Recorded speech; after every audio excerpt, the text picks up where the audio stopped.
actually. But what I wanted to talk about today was a particular principle, and we've mentioned it before. It's called Jie Jie Wan Chuan, and it means to move link by link. And I've got several videos that I want to watch, short little videos here, and also talk a little bit about what it means in the form itself. The basic idea of it is to sequence your movements in a natural way. So you don't get ahead of yourself and you don't get behind yourself. You just move absolutely naturally in the right sequence. So to begin this understanding of this principle, you need to grab hold of the idea of the chi path. So the chi path, Kevin, describe the chi path for me. What is, every chi path follows the same pattern. So what is the chi path? Where does it start? Where does it go? Where does it end up? Well, starts in your mind, goes to your dantian, and goes back out. All right, so it starts in your mind, then goes to your dantian. Now, that's a kind of kindergarten way of saying it. The truth is, I mean, it's correct, but the truth is, your dantian and your mind are the same thing, right? We think they're separate and different, but if you really stop to think about it, your mind is the top of the dantian and your dantian is the bottom of the mind. So it starts in this complex, in this center line.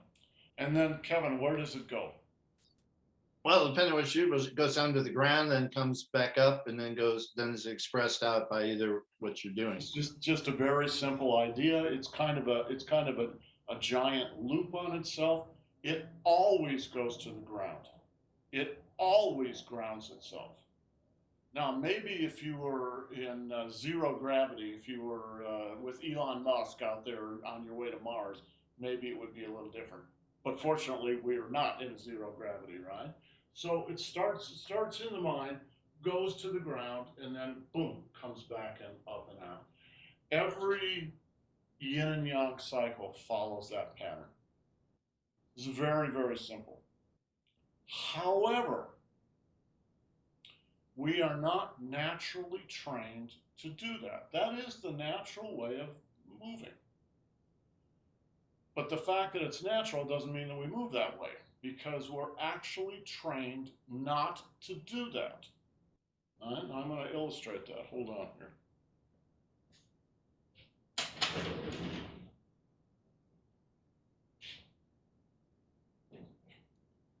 All right, so I've got a pair of scissors and a hammer here. When you're, our upbringing in the world of the last 10,000 years is all about using tools. Tools of every kind. Drive a car, drive a tractor, work a keyboard, you got a hammer, work that. It's about hand-eye coordination. And so you tend to forget everything else, which is really kind of a shame because that leads to injuries, etc., etc. If you're using a pair of scissors, it's the same thing, right? You got to use a pair of scissors. You got to cut a piece of paper. You got to cut some cloth. It's you're a surgeon. You're doing brain surgery. It's all the same thing. So you're actually completely ignoring the chi path. But when you switch into practicing Tai Chi or Qigong, it's all about the chi path. So now you're working on a system of training that, in a certain sense, is diametrically opposed to the way that you've been trained. Now, my own take on it is it's much, much closer, in fact, maybe it's the same thing, as the natural animal way to move. Is not just hand-eye coordination, but whole body kind of movement. If you're in any kind of athletics, This is really important. It's not just about Tai Chi and Qigong, it's about any form of athletic endeavor. So let me let me illustrate this by doing the second move in the form, and I'm going to do it wrong, and I want you to point out to me where I'm doing it wrong. Now, by wrong, I mean I'm going to break the sequence. I'm going to break uh, the natural Jia Jia Guan Chuan, moving link by link. I'm going to do it out of order. See if you can see it.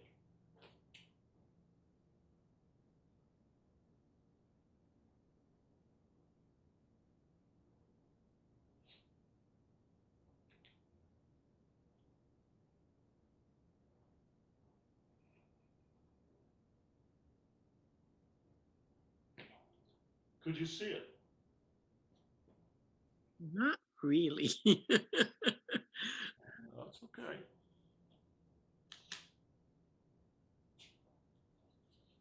Watch this. Malcolm, you're not good at faking being bad. No, I was. It You're was. too good at this. I did. It was pretty. It was pretty gross. All right. So just watch this.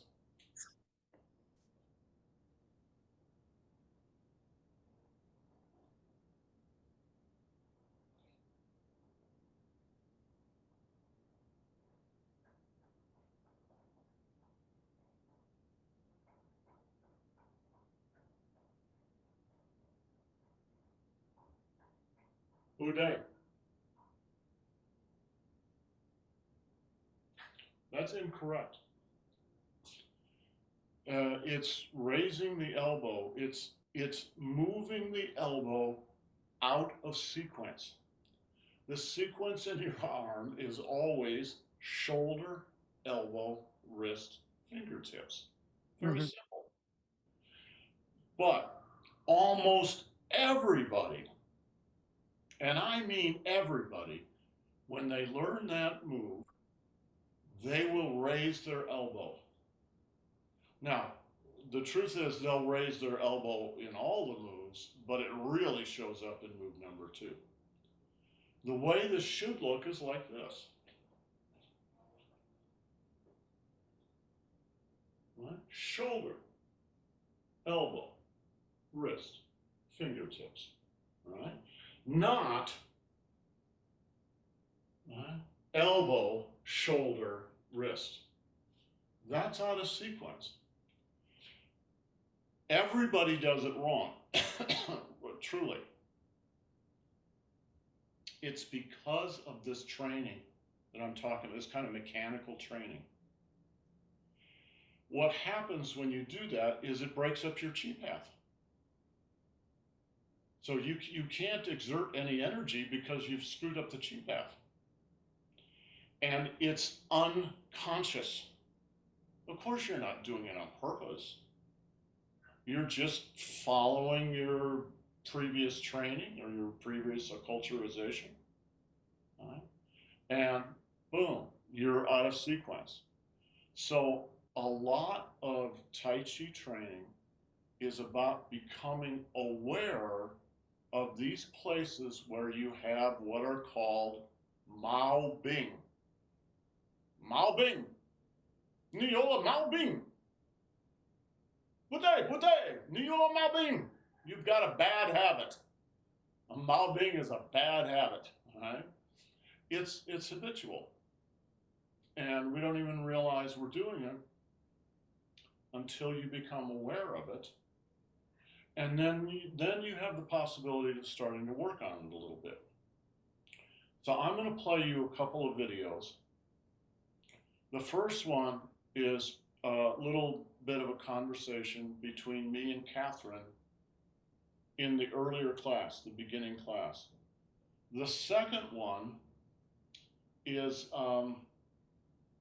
Tony Gwynn, who's a retired Major League Baseball player, has the highest batting average, not the highest home run, but the highest batting average in Major League Baseball history, giving a little batting coaching to major league players. These guys are already in the major leagues. They're already pros, but he's teaching them how to be better hitters. Although he doesn't use our language, he's talking about exactly the same thing I'm talking about. So make yourself comfortable. Let me play these.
Better.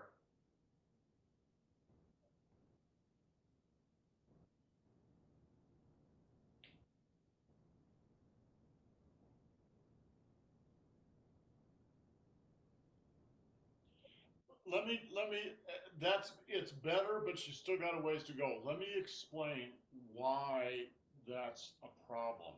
It has to do with a principle called Jie Jie Wan Xuan, which Jie Jie means link by link.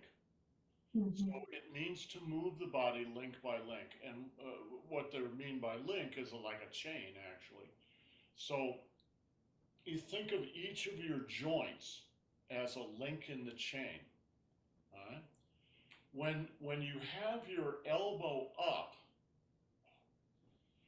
it means you're already activating this link before you've activated this link.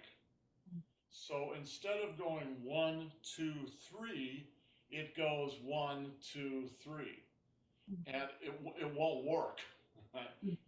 So you have to come back and now shoulder, now the elbow, and then the wrist. Where if the elbow is up, and I know I'm exaggerating a little bit, but if the elbow is up, you've already activated that joint. So your martial application won't work because you've sort of messed the chain up. Mhm. When you do push hands, you can really feel that. Mm. When you do push hands, one of the things your opponent, if your opponent is any good, is going to do is they're going to feel your body for any place that Jie Jie Guanchuan is not working. Mm. So at first when you do push hands, you just do a little drilling, right?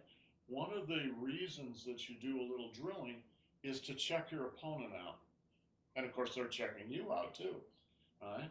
And you can feel when you work with someone, when you dance with someone, you can feel places where things are um, things are not working quite right. Right?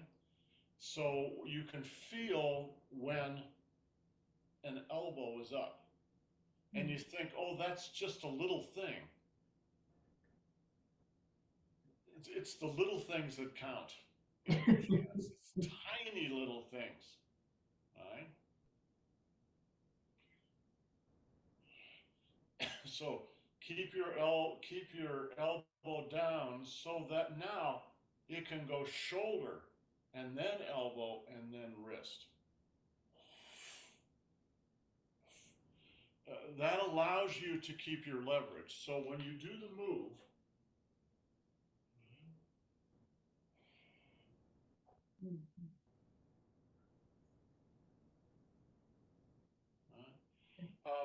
this is a habit you have to learn.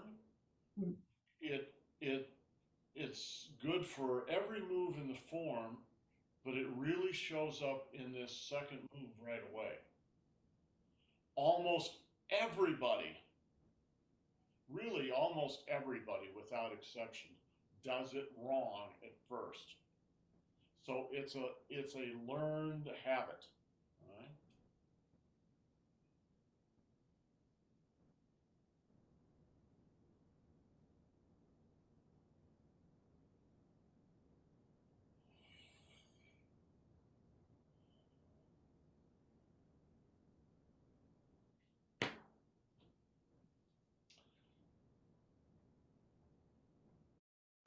Especially you guys who haven't heard this before. But the second one is once you get to that balanced position, you swing the knife, not the barrel. Okay, and I'm gonna demonstrate why I say that, because a lot of you guys think that in order to be a good hitter, you got to control the barrel head. You got to throw the barrel head out there. And what happens when you do that is the bat starts out in the zone and then you cut it off. Okay, but if you swing the knob of the bat, the barrel will fall. Understand what I'm saying? You guys understand what I'm saying? Okay, if you swing the knob of the bat, the barrel is going to come in right behind it. And a lot of you guys think that you got to throw the head. How many guys have heard that phrase by coaches, parents? Throw the head. Throw the head. If you throw the barrel, if you try to control the barrel, it's in the zone and out of the zone. If you throw the knob, the barrel stays in the zone. Okay? And I don't care who you are, I don't care who you talk about, those two things are constants. Those two things you have to do every time you get up to the plate. Because if you don't, you're going to make out. Okay, so what Tony was talking about there, he was talking about the knob. He meant the knob at the base of the bat, and of course the barrel, of course, is the barrel of the bat. And what he was saying, which is true, is almost all batting coaches, including in the major leagues, because he was talking to a major league team there. Those weren't Pee Wee softball, right? Will say you pay attention to the barrel. The ball and the barrel. Boom. Well, when you do that, you're not paying attention to the chi path. Now, we have different language.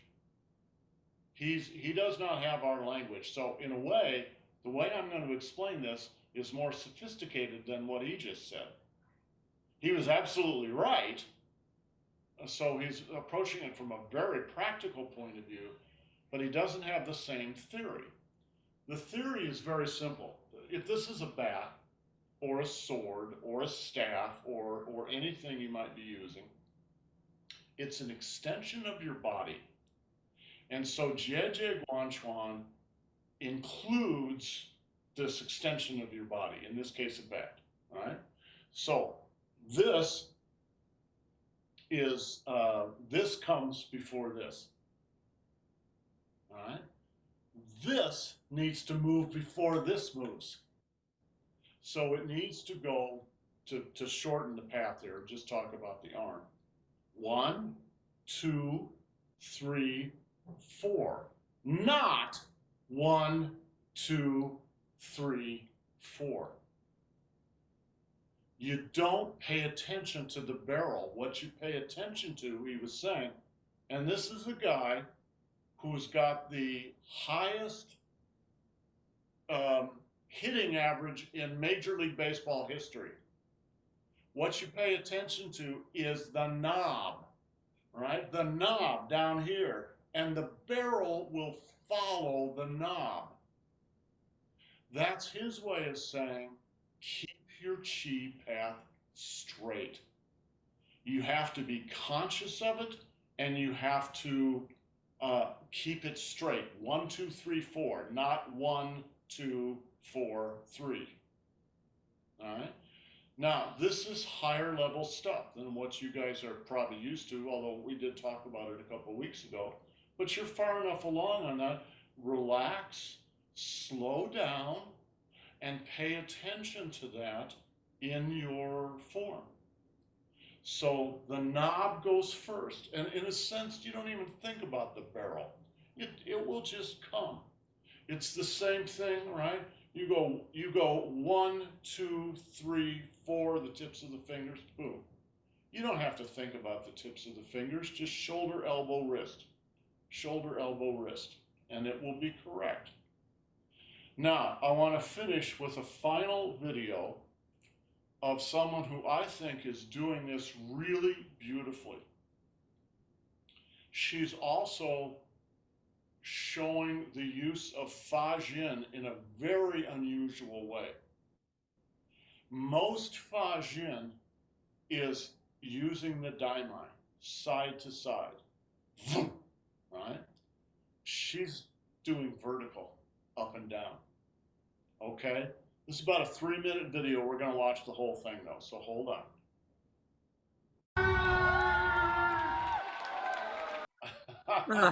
Wouldn't I love to be able to move like that? Yes, yes, yes. I think we're all gonna do that next time. Oh yeah, Next time right. around. My next life, right? She's a really wonderful dancer. She's Okay. now professional. She obviously goes all over the world and does this all the time. That was the World Dance Concert from 2019, so a couple of years back. But it's a wonderful amalgam of pop and lock and some other genres, and I think it's very creative. And you think about what she did, that was about a 3.5 minute. But that was as complicated as some of the forms that we do. I mean, that was a form. You know, she made it up. She generated it out of bits and pieces that are kind of standard, as well as innovative pieces that she put in there herself. But it's actually a complex form. And what she was doing with her body is extraordinary. She's not the only one. There's lots and lots and lots of people who do that stuff now. I particularly like her. I've watched that probably 6 or 8 times, and I smile through the whole thing when I watch her. I just love to see her move, right? It's really beautiful, and you can tell from her expression she's having a good time, because she's really smiling through the whole thing, right? But what really gets me is this is dance. I don't think she or her compatriots have studied Tai Chi and Qigong. Some of them may have, but most of them haven't. But the basics of body mechanics are the same. It doesn't matter whether you're doing Tai Chi or professional baseball or dancing. It's really, at the basis of it, it's all the same stuff. What's interesting about Tai Chi and Qigong, to me, is the theory is worked out in a deeper and more thorough and more better manner. So we can explain this, for instance, in terms of the Chi path. Tony Gwynn, when he talked about the batting practice, he didn't have that language. And I think because he didn't have that language, my guess is it did not hit home with a lot of those guys who were listening to him. They didn't really quite, well, why Tony? Well, okay, because you know the knob precedes the bat. Okay, but that doesn't really explain it in a really deep way, thorough kind of way. What the young lady, her name was Marie Poppins, pretty clever. I guess that's her real name. What she was doing is extraordinary. She's a young woman. She's still capable of doing that. I don't particularly want to do that, although she's got some real good tricks I'd like to know how to do. But what is important about it to me is she could not do those things if she did not have a fundamental grasp on the theory. She might not be able to kind of say it in the way that we say it, but she knows it at a very practical level. How do you get to there? There's 2 ways to do it. One is you start when you're 5 years old, and you have really good coaches. and they will help you get there slowly over time. The other way to do it is when you're our age and you train yourself in a medium like Tai Chi or Qigong that is really aware of this. Tai Chi is really aware of this. Now, I got to tell you, you will not hear this in 99% of the Tai Chi classes in the United States. You just never will come across this. You'll never come across JJ Guanchuan, much less an explanation of what it actually means. It's actually rare enough in China. But that's the basis of what's going on. One of the things that people always, I think, correctly say about Tai Chi is how graceful it is and how relaxed it is. That's not by chance. And it's not just by, relax and just move. It's because it's following some very simple, basic rules about body mechanics. And one of the most important ones is Jie Guanchuan. So when you move like this, right, you move, right, hip, shoulder, elbow, wrist, fingertips. Right? That takes some training to do that. And by training, I'm talking about a couple of years usually for most people. You become aware of it. The first few months you do it, it's going to feel very artificial, probably. But you just keep following it, and it will work out. So when we do any of these moves, like this one,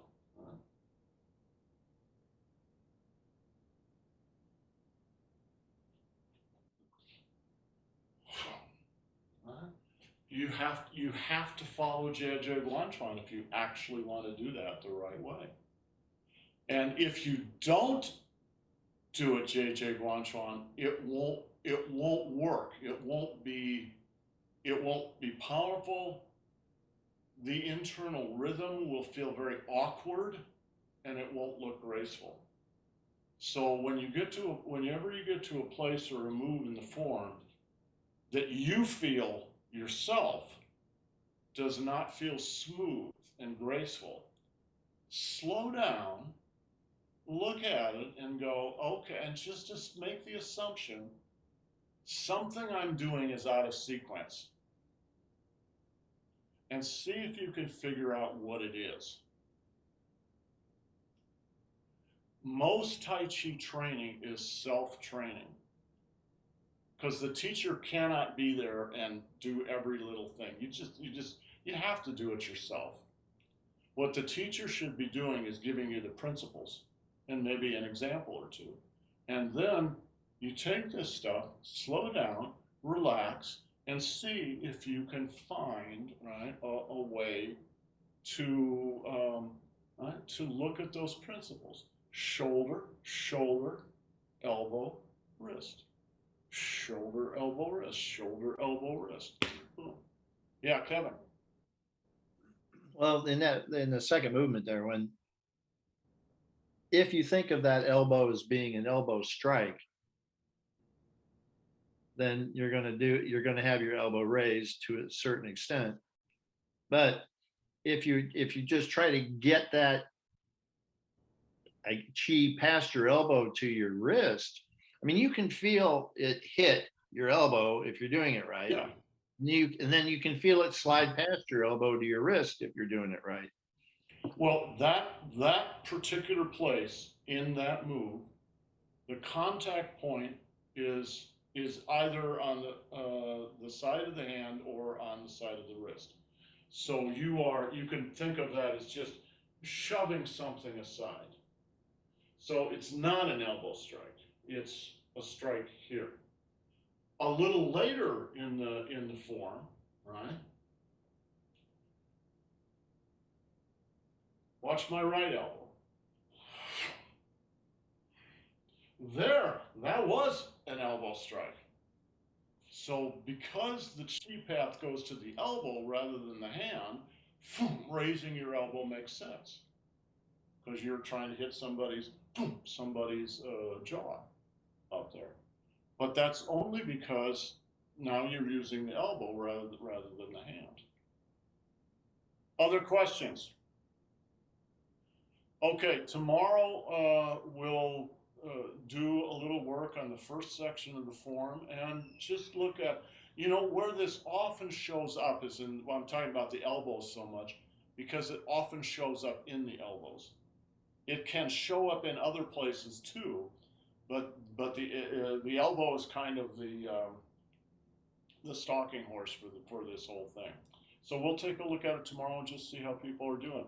It's not that difficult to change these bad habits. The first thing you got to do is just become aware of it. And then, you know, just gradually become aware, just drop it. And there's another aspect of this, and we can talk about this tomorrow too.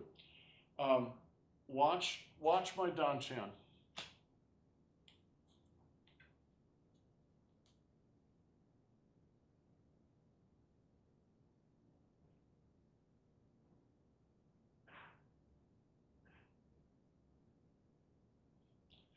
You raise your chi when you do that. Now there's ways to do it. There's ways to raise your elbow up and not raise your chi.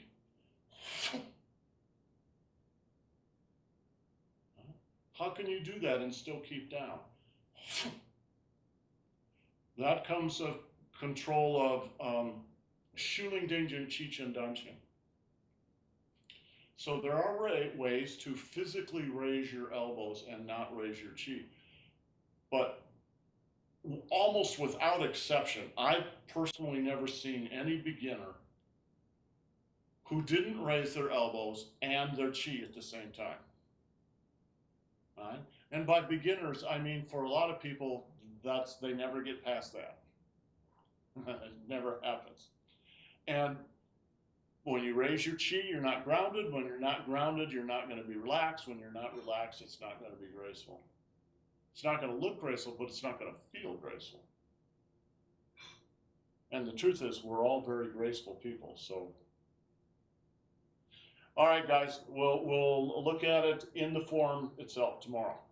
Ciao.